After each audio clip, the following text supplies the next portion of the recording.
بسم اللہ الرحمن الرحیم رب اشرح لی صدری ویسر لی امری واحلل عقدۃ من لسانی یفقہوا قولی۔ میں ہوں آپ کا اردو ٹیچر وقاص اعظم اور آپ کو Noor school and college Google classroom میں خوش آمدید کہتا ہوں۔ عزیز طلبہ، علم بدیع کیا ہے؟ علم بدیع کس کو کہتے ہیں؟ بدیع کے لغوی معنی اچھوتے اور نادر کے ہیں۔ جس علم کے ذریعے کلام میں لفظی اور معنوی خصوصیت کی بدولت اچھوتا پن پیدا کیا جائے اسے علم بدیع کہتے ہیں۔ کلام کی خوبصورتی اور دلکشی مندرجہ ذیل عناصر کی ضامن ہے۔ کون کون سے ہیں وہ عناصر؟ علم نحو، علم صرف، علم بیان اور علم بدیع۔ علم صرف جو ہے وہ کلام کی بنیادیں ہیں، نحو اس کی دیواریں اور چھت ہے، علم بیان اس کا پلستر ہے اور علم بدیع اس کا رنگ و روغن اور نقش و نگار ہیں۔ تو کلام میں نقش و نگار پیدا کرنے کو یا شوبدگری کو یا الفاظ کے خوبصورت پن کو یا اچھوتے پن کو پیدا کرنا علم بدیع کہلاتا ہے۔ چونکہ ہم نے غزل شروع کی ہوئی ہے تو غزل کے حوالے سے میں نے آپ کو کہا تھا اس میں فنی محاسن یعنی کہ اس غزل اشعار میں کیا کیا خوبصورتی شاعر نے پیدا کی ہے لفظوں سے، اور معنوی خوبصورتی ہے یا لفظی خوبصورتی ہے، تو اس کو سمجھنا آپ کے لیے بے حد ضروری ہے کہ کون کون سی صنعتوں کا استعمال ہوا ہے، کون سی تشبیہ کا استعمال ہوا ہے، کون سے استعارے کا استعمال ہوا ہے یا کون سی ترکیبوں کا استعمال ہوا ہے۔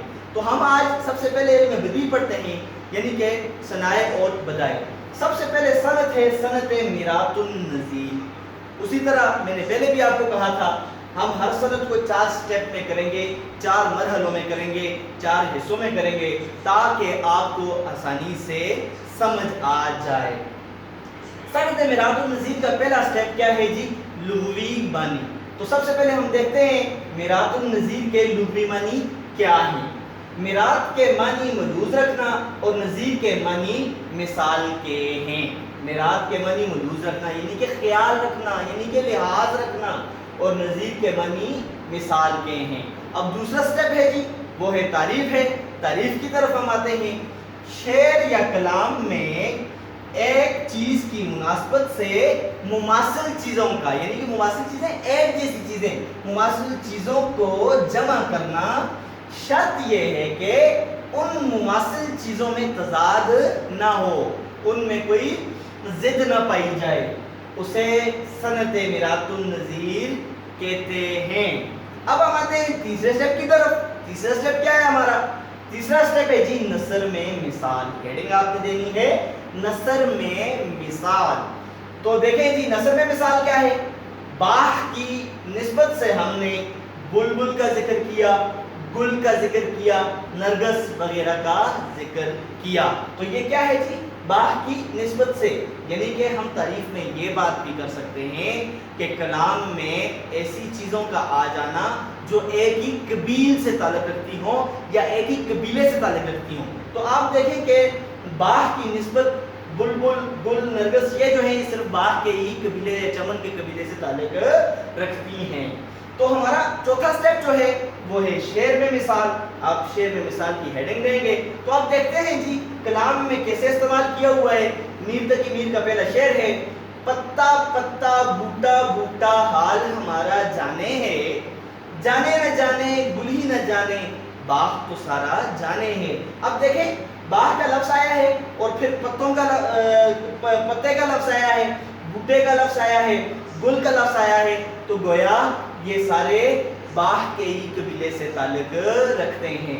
دوسرا شعر دیکھتے ہیں، دوسری مثال دیکھتے ہیں۔ علامہ اقبال کا شعر ہے، کہتے ہیں اڑائے کچھ فرق لالے نے، کچھ گل نے، کچھ نرگس نے۔ اڑائے کچھ فرق لالے نے، کچھ نرگس نے، کچھ گل نے، چمن میں ہر طرف بکھری ہوئی ہے داستاں میری۔ چمن میں ہر طرف بکھری ہوئی ہے